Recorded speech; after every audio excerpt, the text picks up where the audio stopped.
भारत दौरे पर पहुंचे रूसी राष्ट्रपति पुतिन आज भारत रूस सालाना समिट में होंगे शामिल। पीएम मोदी के साथ हैदराबाद हाउस में करेंगे द्विपक्षीय बैठक।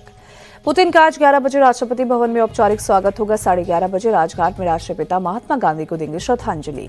दोपहर 1:50 पर पुतिन और पीएम मोदी प्रेस स्टेटमेंट जारी करेंगे। उसके बाद एक बिजनेस इवेंट में भी शामिल होंगे पुतिन। शाम 7 बजे राष्ट्रपति द्रौपदी मुर्मू से मुलाकात करेंगे पुतिन। रात 9 बजे के लिए हो जाएंगे रवाना। भारत और रूस के बीच आज 10 बड़े समझौते हो सकते हैं। S-400 डिफेंस सिस्टम को लेकर हो सकती है सबसे बड़ी डील। रूस से S-400 सिस्टम की एक और खेप खरीद सकता है भारत। ब्रह्मोस के एडवांस वर्जन पर हो सकता है समझौता। स्टिल्थ फाइटर प्लेन Su-57 पर भी डील संभव। रूस S-400 की 50% तकनीक भी भारत को देने को तैयार है। रखरखाव के लिए जरूरी 50% पार्ट्स भी भारत में ही तैयार होंगे। भारत और रूस के बीच ब्रह्मोस मिसाइल को शक्तिशाली बनाने को लेकर भी डील हो सकती है। ब्रह्मोस को अपग्रेड कर हर फाइटर जेट में फिट किया जाएगा। रूस से तेल खरीद को लेकर भी बात होगी। ट्रेड इम्बैलेंस को कम करने की भी कोशिश होगी। दिल्ली के पालम एयरपोर्ट पर पुतिन का grand welcome. PM Modi protocol तोड़कर खुद स्वागत के लिए पहुंचे। दोनों नेता गर्मजोशी से गले मिले। दुनिया ने फिर देखी पीएम मोदी और राष्ट्रपति पुतिन की केमिस्ट्री। एयरपोर्ट से दोनों नेता एक ही गाड़ी में बैठकर निकले।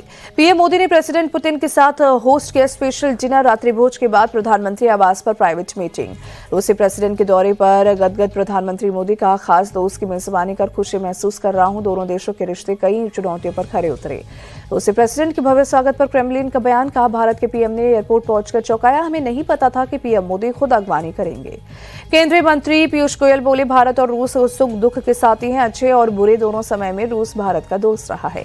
रक्षा मंत्री राजनाथ सिंह और रूसी डिफेंस मिनिस्टर आंद्रेई बेलोसोव की मुलाकात। दोनों ने साथ नेशनल वॉर मेमोरियल पहुंचकर शहीदों को श्रद्धांजलि दी। राजनाथ सिंह के साथ रूसी रक्षा मंत्री की बैठक। रक्षा सहयोग बढ़ाने पर चर्चा। रूसी रक्षा मंत्री बोले, रूस भारत के साथ पूरा सहयोग करता रहेगा। पुतिन से मीटिंग शेड्यूल न होने पर राहुल गांधी का सरकार पर बड़ा आरोप। कहा, सरकार नेता प्रतिपक्ष के साथ मुलाकात की परंपरा तोड़ रही। राहुल गांधी बोले, सिर्फ सरकार ही नहीं, हम भी हिंदुस्तान का प्रतिनिधित्व करते हैं। विदेशी नेताओं को सरकार मुझसे ना मिलने का सुझाव देती है। प्रियंका गांधी बोली, विदेशी नेताओं के नेता प्रतिपक्ष से मिलने का प्रोटोकॉल बहुत पुराना। सुरक्षा के भाव से सरकार सारे प्रोटोकॉल तोड़ रही। राहुल के आरोपों पर बीजेपी का जवाब। संबित पात्रा बोले, बयान देश की छवि को खराब करने वाला। किससे मिलना है किससे नहीं मिलना ये विदेशी डेलीगेशन तय करता है। केंद्रीय मंत्री रामदास अठावले बोले, राहुल और प्रियंका के आरोप बेबुनियाद। नरेंद्र मोदी को इनसिक्योर कहना गलत। उनसे ज्यादा सिक्योर दूसरा नेता नहीं। हुमायूं कबीर की ओर से बाबरी मस्जिद निर्माण के प्रस्ताव के खिलाफ एक पीआईएल पर आज सुनवाई। कलकत्ता हाईकोर्ट मामले की करेगा सुनवाई। टीएमसी से सस्पेंड होने के बाद हुमायूं कबीर की ममता को धमकी। कहा, 2026 में सीएम नहीं बनेंगी ममता, उन्हें पूर्व मुख्यमंत्री बना दिया जाएगा। हुमायूं कबीर ने ममता को दी चुनौती। कहा, हुमायूं कबीर को कौन रोक सकता है। बाबरी मस्जिद बनाने का ऐलान करने वाले हुमायूं कबीर तृणमूल से सस्पेंड। 6 दिसंबर को मस्जिद की नींव रखने की घोषणा के बाद पार्टी से निलंबित। तृणमूल से सस्पेंड होने के तुरंत बाद हुमायूं कबीर का नई पार्टी बनाने का ऐलान। बोले, 2026 के चुनाव में तृणमूल के खिलाफ 135 सीटों पर उम्मीदवार उतारूंगा। अब भी बाबरी मस्जिद के शिलान्यास की जिद पर अड़े हुमायूं कबीर। कहा, 6 तारीख को मस्जिद का शिलान्यास होगा, 22 तारीख को नई पार्टी बनाऊंगा। हुमायूं कबीर को तृणमूल से निलंबित करने के बाद ममता बनर्जी का बयान। कहा, हम सांप्रदायिक राजनीति नहीं करते, हम इसके खिलाफ हैं।